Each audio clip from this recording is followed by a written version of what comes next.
যারা 2025-এ মাধ্যমিক পরীক্ষা দেবে তাদের ইতিহাসের 4 নম্বরের সাজেশন। আমি দেখো ইতিমধ্যে লিখে দিয়েছি, থাম্বনেইল দেখেছো, টপ 20 অর্থাৎ সেরার সেরা 20টি প্রশ্ন আমি বলে দেবো 8টি অধ্যায় মিলিয়ে 4 নম্বরের জন্য। এই 20টির ওপর ভীষণ ভীষণ করে জোর দাও। এটা ঠিক সাজেশন বলবো না, এটা হচ্ছে সেরার সেরা, সাজেশনের থেকেও অনেক বড়। কাজেই এই 20টি প্রশ্ন সবার আগে খাতায় লিখে নাও। তারপর আমি প্রত্যেকটি অধ্যায়ে আরো কিছু কিছু করে প্রশ্ন বলে দেবো, সেইগুলো মিলিয়ে টোটালটাই হচ্ছে সাজেশন। তাহলে এই 20টি প্রশ্ন কি কি সেটা আগে বলে দিই। যারা নতুন তারা অবশ্যই চ্যানেলটি সাবস্ক্রাইব করে পাশে থাকা বেল আইকনটি প্রেস করে রাখো। এই রকম তথ্য সমৃদ্ধ ভিডিও পেতে ভীষণ সুবিধা হবে। বন্ধুদের কাছে একটু শেয়ার করে দেওয়ার অনুরোধ রইল। যারা পুরনো তারা তো অবশ্যই শেয়ার করে দাও, সেই সঙ্গে প্রত্যেকে ভিডিও দেখো কিন্তু লাইক দিতে ভুলে যাও। তাই একটা করে লাইক দাও, একটা করে মন্তব্য করো, তাহলে তোমার জন্য ভিডিও করতে আমি আরো বেশি উজ্জীবিত হব, আরো বেশি পড়াশোনা শুরু করতে পারবো। আর মাত্র কয়েকটা দিন, তারপর তুমি মাধ্যমিক পরীক্ষা দিতে চলেছো, জীবনের প্রথম বড় পরীক্ষা। এই পরীক্ষার আগে যে প্রস্তুতি নেওয়া দরকার তার একটা শরিক আমরা। আমি যে প্রশ্নগুলো বলে দিচ্ছি, যারা দেখছো তারা অবভিয়াসলি সেই প্রশ্নগুলো রেডি করবে, উৎকৃষ্ট নোট রেডি করবে, বারবার লেখা প্র্যাকটিস করবে, সেই সঙ্গে বন্ধুদেরও সহযোগিতা করবে যারা জানে না তাদের কাছে শেয়ার করে। চলো আগে টপ 20 বলে দিই, তুলে নাও খাতায়। তারপর এই টপ 20-তে কিন্তু কোনো স্টার মার্কস হবে না, কারণ তোমাকে জানতে হবে আমি 20টি প্রশ্ন দিচ্ছি যে তার জন্য যে কটি প্রশ্ন তোমার মাধ্যমিকে লিখতে হবে। তোমরা সবাই জানো তোমাদের বিভাগ ঘয়ে 4 দাগে লেখা থাকবে 6টি প্রশ্নের উত্তর দাও, কিন্তু একটা কন্ডিশন, উপবিভাগ থাকবে 4টি। উপবিভাগ 1-এ 2টি প্রশ্ন, উপবিভাগ 2-এ 2টি প্রশ্ন, উপবিভাগ 3-এ 2টি প্রশ্ন, উপবিভাগ 4-এ 2টি প্রশ্ন, অর্থাৎ 4টি উপবিভাগে 2টি 2টি 2টি করে মোট 8টি প্রশ্ন থাকবে। প্রত্যেকটি উপবিভাগ থেকে একটি করে নিয়ে মোট 6টি প্রশ্নের উত্তর দিতে হবে। তাহলে তুমি কিভাবে করবে? প্রত্যেকটি উপবিভাগ থেকে একটা করে টিক মেরে নাও, করতেই হবে। তাহলে 4টে হয়ে গেল, পড়ে থাকলো কটা? 4টে। এবার তুমি যে কোনো পড়ে থাকা 4টে থেকে যে কোনো 2টি প্রশ্নের উত্তর করে দাও, তাহলে তোমার 6টা হয়ে গেল। এখানে কিন্তু একটা সমস্যা আছে। সমস্যাটা কি? দেখবে বেশিরভাগ বছর প্রত্যেকটি উপবিভাগে যে 2টি করে প্রশ্ন থাকে, সেই 2টি প্রশ্ন কিন্তু বেশি বেশি করে একই অধ্যায় থেকে থাকে। গত বছর আমি যদি দেখি তাহলে দেখব যে দ্বিতীয় অধ্যায় থেকে 4.1 এবং 4.2 অর্থাৎ উপবিভাগ 1-এ এই 2টি প্রশ্ন এসেছিল। তারপরে উপবিভাগ 2-এর যে 2টি প্রশ্ন চতুর্থ অধ্যায় থেকে এসেছিল। উপবিভাগ 3-এ কিন্তু 2টি প্রশ্ন ষষ্ঠ অধ্যায় থেকে এসেছিল। আবার উপবিভাগ 4-এর 2টি প্রশ্ন কিন্তু সপ্তম অধ্যায় থেকে এসেছিল। কাজে কাজে এবছর সব থেকে বেশি জোর দেবে আমি প্রথম চয়েসে রাখছি দ্বিতীয় অধ্যায়, পঞ্চম অধ্যায়, অষ্টম অধ্যায়। দ্বিতীয় চয়েসে রাখছি চতুর্থ অধ্যায়, ষষ্ঠ অধ্যায়, সপ্তম অধ্যায়, এবং তৃতীয় চয়েসে রাখছি ফার্স্ট অধ্যায় আর থার্ড অধ্যায়। তাহলে তুমি প্রথম চয়েসের দ্বিতীয়, পঞ্চম এবং অষ্টম এই 3টি অধ্যায়ের প্রশ্নগুলো আগে রেডি করে ফেলো। তারপর তুমি চতুর্থ, ষষ্ঠ আর সপ্তম অধ্যায়ের প্রশ্নগুলো রেডি করো। অ্যাট লাস্ট রেডি করো প্রথম এবং তৃতীয় অধ্যায় থেকে কোন 4গুলো দিচ্ছি।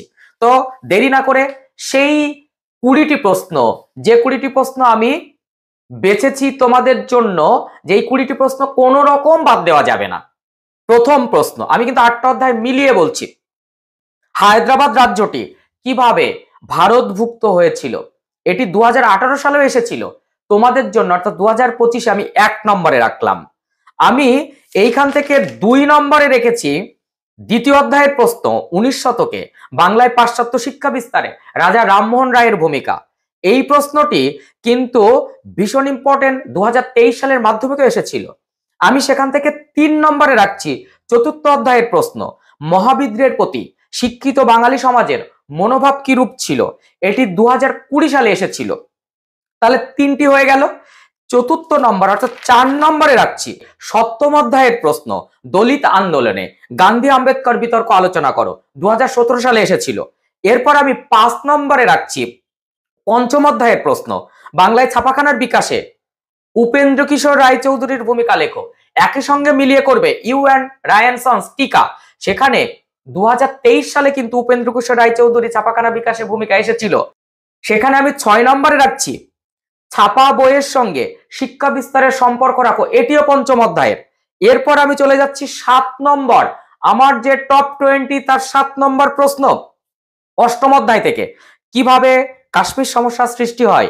এই প্রশ্নটি ভীষণ ইম্পর্টেন্ট, 2019 এবং 2023 এসেছিল। এবার চলে যাচ্ছি আমি সরাসরি 8 নম্বরে, অর্থাৎ আমি যে 20টি দেবো তার 8 নম্বরে রাখছি দ্বিতীয় অধ্যায়ের প্রশ্ন, হুতম প্যাঁচার নকশা গ্রন্থে 19 শতকে বাংলা সমাজের কিরূপ প্রতিফলন ঘটে, 2018 সালে এসেছিল। এবার চলে যাচ্ছি 9 নম্বর, সেই 9 নম্বরও দ্বিতীয় অধ্যায় থেকে বেঁচেছি, এদেশের চিকিৎসা ক্ষেত্রে কলকাতা মেডিকেল কলেজের ভূমিকা লেখো, 2018-তে এসেছিল। এরপরে আমি চলে যাচ্ছি 10 নম্বরে, আবার অষ্টম অধ্যায়, সেখানে রেখেছি স্বাধীনতার পর ভাষার ভিত্তিতে ভারত কিভাবে পুনর্গঠিত হয়েছিল। প্রশ্নটি 2017 এবং 23 এই দুটি সালে এসেছে। এরপর আমি 11 নম্বর হিসাবে চুজ করেছি পঞ্চম অধ্যায়ের প্রশ্ন, বাংলার ছাপাখানার বিকাশে গঙ্গা কিশোর ভট্টাচার্যের ভূমিকা লেখো, 2023 সালে এই প্রশ্নটি এসেছিল। এরপর আমি 12 নম্বরে রাখছি সেই পঞ্চম অধ্যায়ের প্রশ্ন, শ্রীরামপুর মিশন প্রেস কিভাবে একটি অগ্রণী মুদ্রণ প্রতিষ্ঠানে পরিণত হলো, 2018 সালে এসেছে এটি। এরপর আমি 13 নম্বরে রাখছি চতুর্থ অধ্যায়ের প্রশ্ন, টিকা লেখো ভারত সভা, 2020 সালে এই ভারত সভা নিয়ে প্রশ্ন হয়েছিল। এরপর আমি 14 নম্বরে রাখছি সেই পঞ্চম অধ্যায়ে আবার ফিরে যাচ্ছি, আইএসিএস টিকা, অথবা এই প্রশ্নটার সঙ্গে মিলিয়ে করবে বাংলায় বিজ্ঞান চর্চার বিকাশে ডক্টর মহেন্দ্রলাল সরকারের অবদান লেখো, 2019 সালে এই প্রশ্নটি এসেছে। এরপর আমি 15 নম্বরে রাখছি দ্বিতীয় অধ্যায়ের প্রশ্ন, নীলদর্পণ নাটকে 19 শতকের বাংলায় সমাজের কি প্রতিফলন ঘটে, 2019 সালে এই প্রশ্নটি কিন্তু এসেছিল। এবার আমি 16 নম্বরে রাখছি সেই দ্বিতীয় অধ্যায়ে নারী শিক্ষা বিস্তারে বেতনের ভূমিকা লেখো, 2019। এই প্রশ্নটি যখন করবে অবশ্যই নারী শিক্ষা বিস্তারে ডেভিড হেয়ারের ভূমিকাটা করে রাখবে।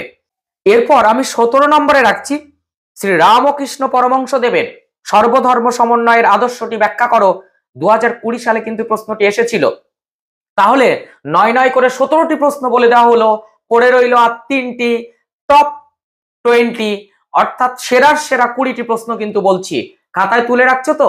যারা নতুন এখনো পর্যন্ত চ্যানেলটি সাবস্ক্রাইব করনি তারা কিন্তু চ্যানেলটি সাবস্ক্রাইব করে রাখো, সামনে পরীক্ষা, তাই তোমার জন্য বিপ্লব স্যার কিন্তু আদর্শ হবে। তাই আমি আবারও বলছি, তুমি চ্যানেলটি সাবস্ক্রাইব করে পাশের বেল আইকনটি প্রেস করে রাখতে একেবারে ভুলবে না। বন্ধুদের মধ্যে একটু শেয়ার করে দেওয়ার অনুরোধ রইল। এবারে আমি যাব 18, অর্থাৎ 18 নম্বরে আমি 20টি প্রশ্নের মধ্যে 18 দাগে কোনটি রাখছি বা 18 নম্বরে কোনটি রাখছি, টিকা বঙ্গভাষা প্রকাশিকা সভা চতুর্থ অধ্যায়ের প্রশ্ন। 19 নম্বরে কিন্তু আমি পঞ্চম অধ্যায়ের প্রশ্ন রাখছি, ছাপাখানার ব্যবসায়িক উদ্যোগ আলোচনা করো, এট লাস্ট 20 নম্বর চতুর্থ অধ্যায়ের প্রশ্ন। সেই প্রশ্নটি কি, রবীন্দ্রনাথ ঠাকুরের গোরা উপন্যাসে জাতীয়তাবাদী ভাবধারা কতটা ভূমিকা রেখেছিল তা আলোচনা করো, 2022 সালে কিন্তু এই প্রশ্নটি এসেছিল। এই 20টি একদম ছাড়ার চেষ্টা করো না। এবার আমি প্রত্যেকটি অধ্যায়ে আরো কিছু কিছু প্রশ্ন বলে দেবো, সেগুলো কিন্তু করে যেতে হবে। যারা অনেক অনেক বেশি নাম্বার পেতে চাইছো, যারা 8টির মধ্যে 8টি কমন পেতে চাইছো, তাদের কিন্তু ওই প্রশ্নগুলো শুধু করলে হবে না, তাদের এরপর এক্সট্রা যে প্রশ্নগুলো বলছি সেগুলো কিন্তু করে যেতে হবে।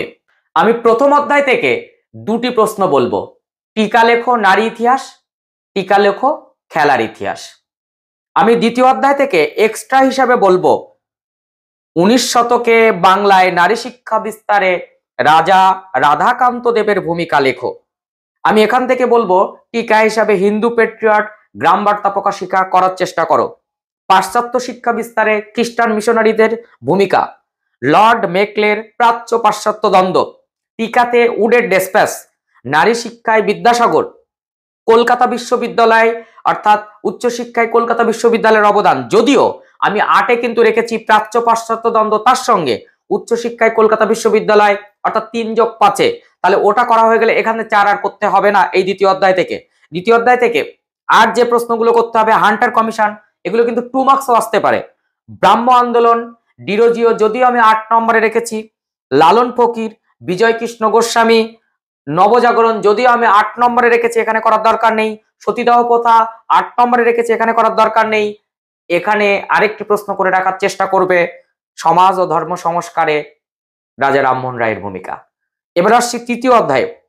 তৃতীয় অধ্যায়ে এই প্রশ্নগুলো করতেই হবে। কি উদ্দেশ্যে সরকার ঔপনিবেশিক অরণ্য আইন প্রণয়ন করেন?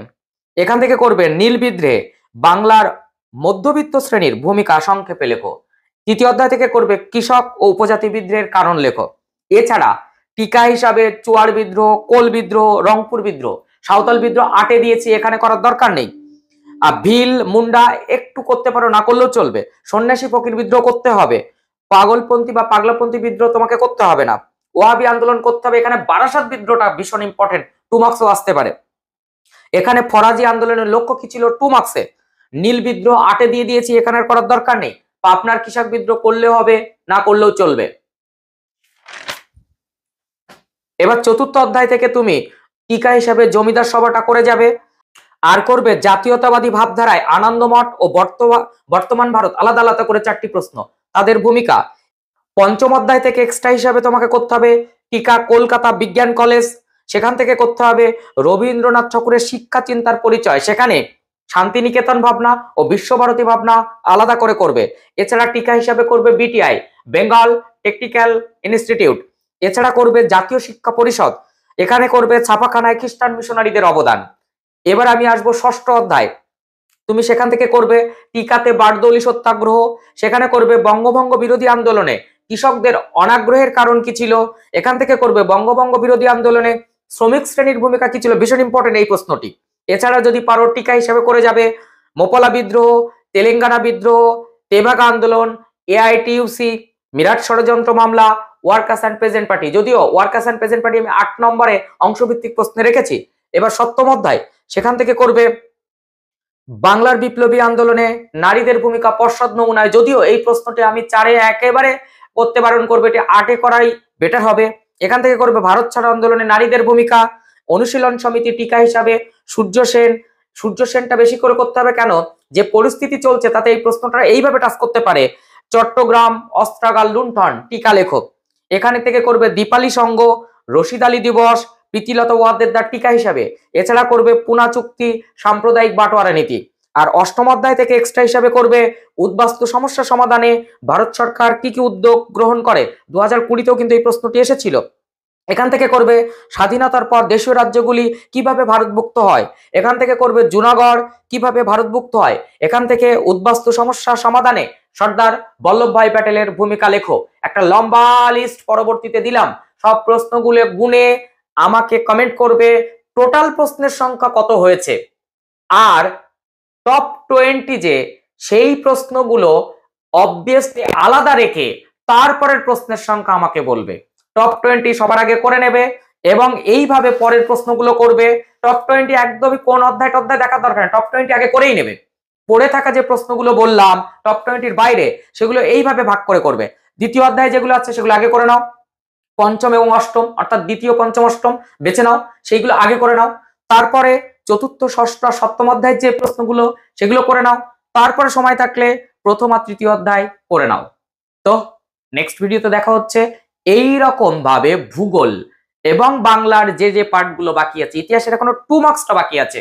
আর আমার কাছে অনুরোধ আসছে যে বিদ্যালয় থেকে দেওয়া বা তোমাদের স্কুল থেকে দেওয়া পর্ষদ নমুনার টেস্ট পেপার, তার সমাধান আমি বাংলা ইতিহাস ভূগোলের কমপক্ষে 10টি করে পেজ তার সমাধান দিয়ে দেবো।